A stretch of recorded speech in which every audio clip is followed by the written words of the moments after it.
수강생 여러분, 안녕하세요. 지난 시간은 학교 교육과 경제 발전에 대하여 말씀드렸습니다. 그리고 이 강좌가 어떻게 설계되었고 무엇을 주목하며 어떠한 주제에 대해 다룰 것인지 설명드렸습니다. 이번 시간은 한국 교육의 현 주소를 살펴보겠습니다. 특히 한국의 유, 초, 중등 학교 교육이 세계적으로 어떠한 수준의 성과를 보이고 있는지 살펴보겠습니다. 한국의 아동과 청소년들은 거의 대부분 초, 중등 교육을 이수하고 있습니다. 교육부의 통계에 따르면 최근 취학률은 초등학교 98%, 중학교 97%, 고등학교 92% 수준입니다. 취학률은 각급 학교 재학생의 수를 학령 인구로 나눈 값입니다. 학교를 다니는 학생들의 실제 나이는 종종 학령 인구보다 높기도 하고 더 낮기도 합니다. 이런 경우 취학률은 학령 인구 이외의 사람들도 분자에 포함되어 100%보다 높아지는 경우가 있습니다. 한 해 중 어느 시점에 통계를 작성하는지에 따라 영향을 받기도 합니다. 학령 인구의 크기는 그대로인데 학업 중단, 해외 이주 등의 사유로 재학생 수가 변동할 수 있습니다. 그래서 약간의 오차는 큰 의미를 갖지 않습니다. 다만 고등학교 취학률이 초등학교나 중학교 취학률보다 낮은 이유는 학교를 다니지 않는 학교 밖 청소년이 어느 정도 있기 때문으로 보입니다. 한국의 초등학교 취학률은 1960년대 이전부터 이미 100%에 가까운 수준을 보여주었습니다. 중학교와 고등학교 취학률은 약 10년 정도의 시차를 두고 1960년대부터 빠르게 증가했습니다. 완전 취학에 가까운 수준을 이룬 건 중학교의 경우 1970년대 말, 고등학교의 경우 1990년대 말입니다. 한국의 초등학교, 중학교, 고등학교에 입학한 학생들은 대부분 잘 졸업합니다. 초등학교와 중학교는 현재 의무 교육으로 모든 학생들이 졸업하고 상급 학교로 진학하고 있습니다. 학업 중단율은 초등학교와 중학교는 1% 이하, 고등학교는 1%대로 낮은 편입니다. 고교 졸업생들도 대부분 대학, 대학교 등 고등교육 과정의 상급 학교로 진학합니다. 각 연도별 고교 졸업자의 진학률은 70%가 넘습니다. 재수생과 취업 후 늦게 진학하는 학생들을 고려하면 동일한 코호트에서 실제 고등교육을 받는 사람들의 비율은 더 높습니다. 한국의 교육 성과는 성인 인구의 교육 이수 수준을 보아도 분명히 드러납니다. OECD 교육 지표 자료를 보면 25세부터 64세까지의 인구 비중줄 중졸 이하 학력의 비율은 11%, 고교 졸업자 비율은 39%입니다. 반면 2년제 대학 이상의 고등교육 이수 경력이 있는 사람들의 비율은 절반에 가깝습니다. 중졸 이하 인구 비중은 OECD 평균이나 EU 22 평균보다 더 낮습니다. 고졸자 인구 비중도 OECD, EU 22는 물론 미국이나 일본보다도 더 낮습니다. 고등교육 이수 인구 비율은 미국, 일본과 비슷한 수준으로 높습니다. 물론 나라들마다 교육 제도와 환경이 서로 크게 다르므로 국가별로 단순히 비교하기는 쉽지 않습니다. 하지만 한국은 20세기 초 세계에서 가장 가난한 나라 중 하나였습니다. 1950년부터 1953년까지 참혹한 한국전쟁을 겪었던 나라이기도 했습니다. 그럼에도 불구하고 성인 인구의 교육 이수 수준이 세계적인 수준으로 높다는 점은 그동안 한국 교육이 빠른 속도로 양적 성장을 이루어냈다는 사실을 반증한다고 볼 수 있습니다. 25세부터 34세까지 청년 인구의 교육 이수 수준을 보면 한국 교육의 현재 성과를 더 분명하게 살펴볼 수 있습니다. 한국은 20세기 후반 한국 전쟁 이후로 급격한 변화와 성장을 겪어왔습니다. 그래서 연령대에 따라 교육 성과의 편차도 크게 나타납니다. 2020년 기준으로 25세부터 34세까지의 연령층에 한정하여 살펴보면 2년제 대학 이상의 고등교육을 이수한 청년의 비율은 이제 70%에 육박합니다. 고등학교 졸업 후 진학률이 70%를 넘어선다는 점을 감안하면 이 수치는 앞으로 더 높아질 것으로 예측됩니다. 학교 교육의 품질을 나타낼 수 있는 주요 지표 중 한 가지는 학생 한 명을 위해 얼마나 지출하고 있는지입니다. 학생 1인당 공교육비를 보더라도 초등교육과 중등교육에서 한국은 세계 최고 수준을 나타내고 있습니다. 공교육비는 정규 교육을 받기 위해 정부와 민간 부문이 지출한 모든 금액을 합산한 값으로 학부모의 수업료 지출을 포함합니다.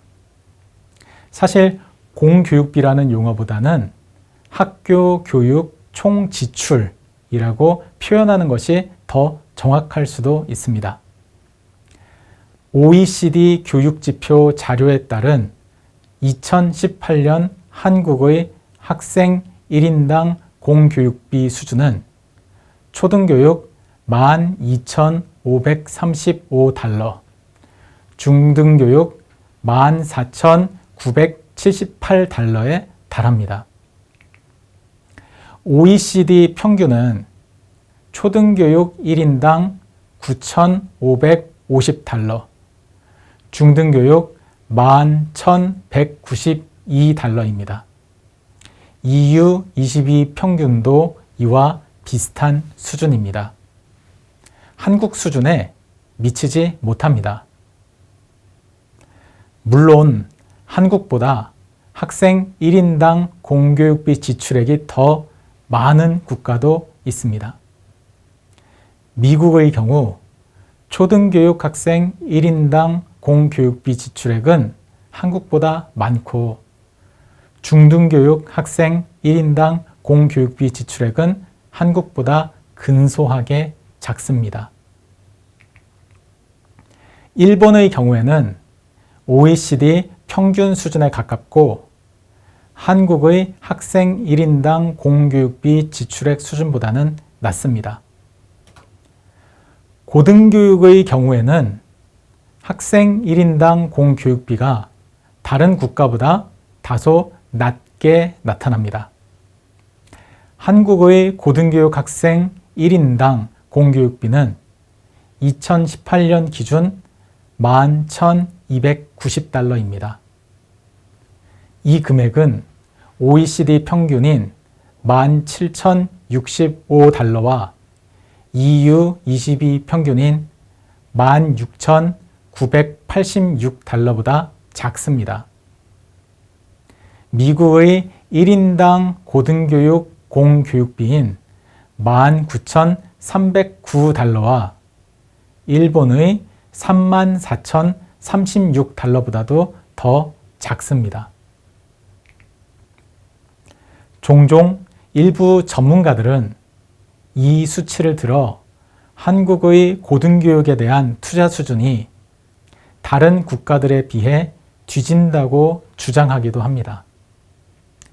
고등교육의 학생 1인당 공교육비가 초등교육이나 중등교육보다 더 낮다는 점을 들어 고등교육에 대한 투자 수준이 과소하다고 주장하는 경우도 있습니다.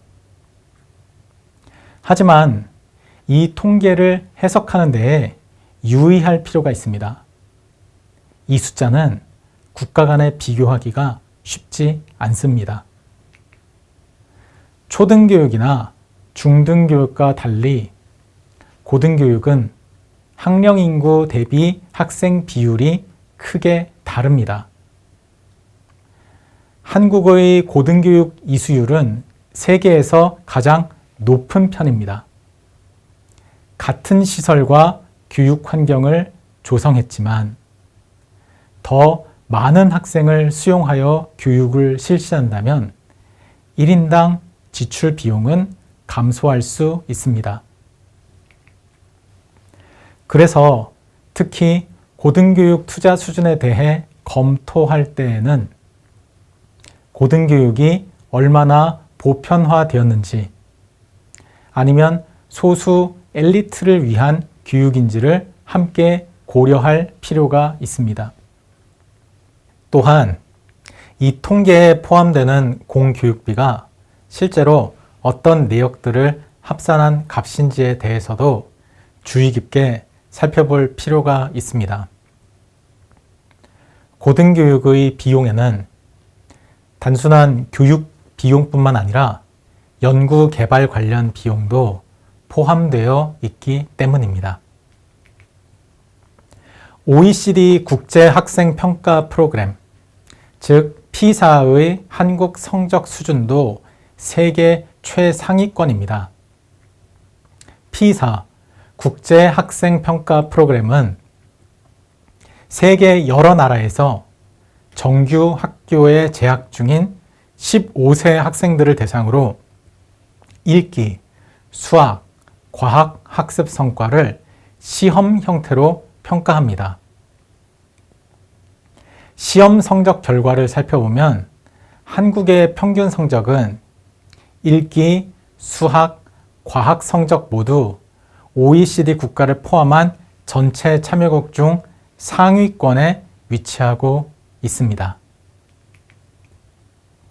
2018년 시험에서 OECD 회원국 중 읽기는 2 내지 7등, 수학은 1 내지 4등, 과학은 3 내지 5등이었습니다. 전체 참여국으로 확대하더라도 읽기 순위는 6 내지 11등, 수학 순위는 5 내지 9등, 과학 순위는 6 내지 10등이었습니다.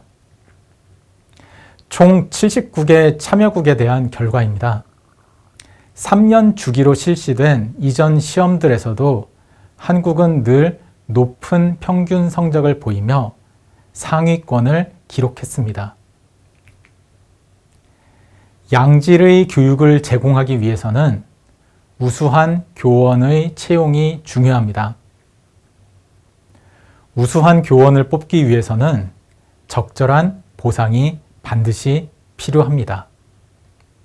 즉, 교사의 급여 수준이 높을수록 더 우수한 교사가 교육을 하고 있을 가능성이 큽니다. OECD 교육지표 자료는 한국 초, 중등 교사 급여 수준이 다른 국가들에 비해 양호하다는 점을 보여줍니다. 2020년 기준으로 15년 경력 교사의 연간 법정 급여 금액을 살펴보면 한국은 초등학교 교사 59,103달러, 중학교 교사 59,165달러, 고등학교 교사 65,248달러였습니다. OECD 평균과 EU 22 평균보다 높은 수치입니다. 미국의 교사 법정 급여 수준보다는 낮지만 일본의 교사 법정 급여 수준보다는 더 높았습니다. 비율로 환산한 금액을 보면 한국의 경력 15년차 교사 연간 급여액이 OECD 평균보다 초등학교의 경우 약 23%, 고등학교의 경우 약 12.5% 더 높습니다. 이러한 통계는 한국의 노동시장에서 교사라는 직업이 갖는 위상이 다른 국가들보다 더 높을 수 있음을 알 수 있습니다. 더 자질이 우수하거나 생산성이 높은 사람들이 교사가 될 가능성이 크다고 볼 수 있겠습니다. 지금까지 한국 교육의 현 주소를 투입과 성과를 나타내는 몇 가지 지표들로 살펴봤습니다. 한국 교육은 훌륭한 성과를 보여주고 있습니다. 모든 아동과 청소년이 초중등 교육을 이수하고 이 중 70% 이상이 고등교육을 마치고 있습니다. 초중등 교육의 읽기, 수학, 과학 시험 성적도 전 세계에서 높은 편입니다. 이러한 우수한 성과는 정규 학교 교육에 대한 적극적인 투자를 배경으로 이루어냈습니다. 한국의 정규 학교 교육에 대한 투자 수준은 매우 높은 편입니다. 교원의 급여 수준 역시 높은 편입니다. 그렇다면 이러한 긍정적인 점들의 이면에는 어떠한 문제가 있을까요? 여전히 많은 사람들은 한국의 교육에 대해 다양한 우려를 갖고 있습니다. 다음 시간에는 이러한 부분들에 대해 살펴보겠습니다. 감사합니다.